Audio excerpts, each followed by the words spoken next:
Vote જોઈતા હોય તો કામનો હિસાબ આપજો, નહીતર સોસાયટીની બહારનો રસ્તો માપજો.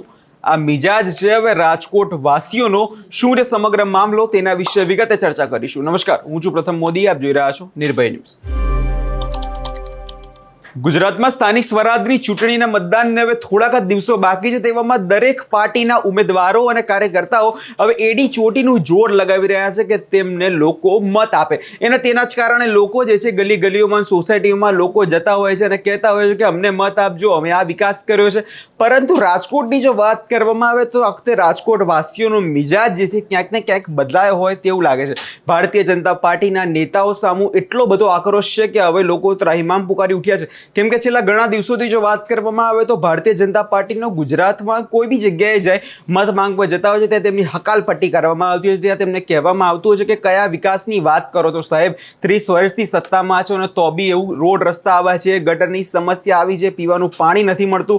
આ જ બધી સમસ્યાઓની લોકો હવે ત્રાહિમામ પુકારી ઉઠ્યા છે.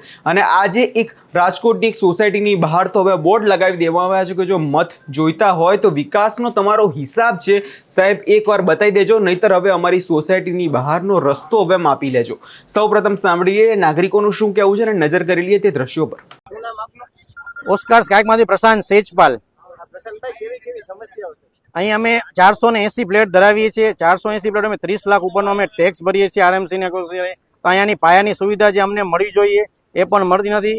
ગયા વખતની ચૂંટણીમાં અમે ખોબા ભરીને મત આપેલા, એમ છતાં પણ અમારી કોઈ પણ અહીં માંગ છે પ્રાથમિક જરૂરિયાત નહીં, વધારાની વિશેષ નહીં, જેવી કે અહીંયા રોડ રસ્તા પહોળા કરવાની વાત હતી. અનેક વખત અમે લેખિતમાં કમ્પ્લેન પણ આપેલી છે એમને કહો ત્યારે આરએમસી ના પોર્ટલ ઉપર છે, અહીંયા કમ્પ્લેન કરેલી છે. જમીનભાઈ ઠાકર, નૈનાબેન પટેલ, અમને બધાને પણ અમે આપેલી હોવા છતાં પણ આજ સુધી અમારું કોઈ કામ અહીંયા થયું નથી. જેમ કે અહીંયા બેનું દીકરીઓની અહીંયા નીકળવા માટેની રાત્રે ખૂબ જ સમસ્યા થાય છે. ત્યારે વડાપ્રધાન મોદી એવું કહે છે કે આરક્ષણ માટેની દીકરો બહેનો માટેની વાત કરે છે, પણ અહીંયા પાયાની સુવિધામાં જેમ કે ખાલી માત્ર લાઇટ, સ્ટ્રીટ લાઇટ રાત્રે નીકળી અને આપણે એવું છે નેતાજીના કોઈ દીકરીને બહેનોને અહીંયા ક્યાંથી નીકળીને જોવે પસાર થઈ શકે તો એમને એની સમસ્યા ખબર પડે, અમારી સમસ્યા. એ સિવાય આવડો મોટો એવો વિસ્તાર છે આ વોર્ડની અંદર, ક્યાંય અમને અહીંયા બાળકો માટેનું કોઈ ગાર્ડન, પ્લે એરિયા કે એવું નથી જોવા મળતું. દર સોસાયટી કે હોવું જોઈએ આ વસ્તુ. ત્યારે એમ આવા તત્વો દ્વારા અહીં તમે જોઈ શકો આજુબાજુમાં ઘણા દબાણ કરેલા છે. ત્યાં આ બધા છે એમની પણ અમે કમ્પ્લેન કરેલી છે, પણ એ પણ દૂર કરવામાં ક્યારે આવતું નથી કશું. તો હું આમ નેતાઓને એવી મારી માંગ છે, ક્યાં છે તમારું બુલડોઝર? આ અમારી અનેક વખત અમે એને ખોબા ભરીને મત આપેલા છે. અમારા વાયદા પૂરા ન કરવા માટે અમે આ વિરોધ જતાવ્યો છે ત્યારે. અને આ વિરોધ અમે એટલે જ જતાવ્યો છે કે આ અમારા કામો નહીં થાય તો આવનારી રાજ્યસભાની કે લોકસભાની કોઈ પણ ચૂંટણી અમે એના માટે એને તૈયારી કરીને રાખી.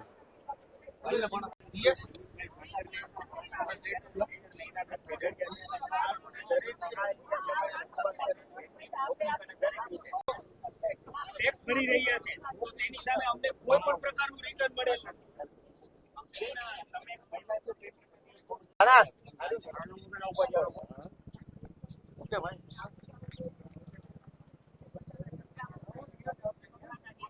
એટલે જે રીતે અહીંયા તમે નાગરિકોને સાંભળ્યા ને તેમના દ્વારા વાત એક જ કહેવામાં આવી કે આ કોઈ પહેલી વાર રજૂઆત કરવામાં નથી આવી. અનેકો વાર રોડ રસ્તાને લઈ, સ્ટ્રીટ લાઇટોને લઈ અનેક વાર રજૂઆતો કરવામાં આવતી હોય છે, પરંતુ તંત્ર હંમેશા આંખ આડા કાન કરતું જ નજરે આવે છે.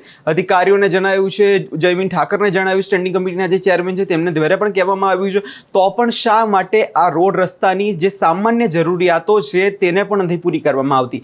જે 30 વર્ષથી ભારતીય જનતા પાર્ટીના નેતાઓ જે બણગા ફૂંક્યા કરે છે કે અમે આટલો વિકાસ કર્યો છે, આ ખૂણે સુધી વિકાસ કર્યો છે, તો એ વિકાસ હવે રાજકોટ જેવા શહેરોમાં પણ નથી દેખાતો. કેમ કે જોવા જઈએ તો જે મહાનગરપાલિકાઓ છે તેની અંદર આ વિકાસ ક્યાંય પણ જોવા નથી મળતો. અમદાવાદમાં પણ એ જ પ્રકારની પરિસ્થિતિ છે, વડોદરામાં બી એ છે.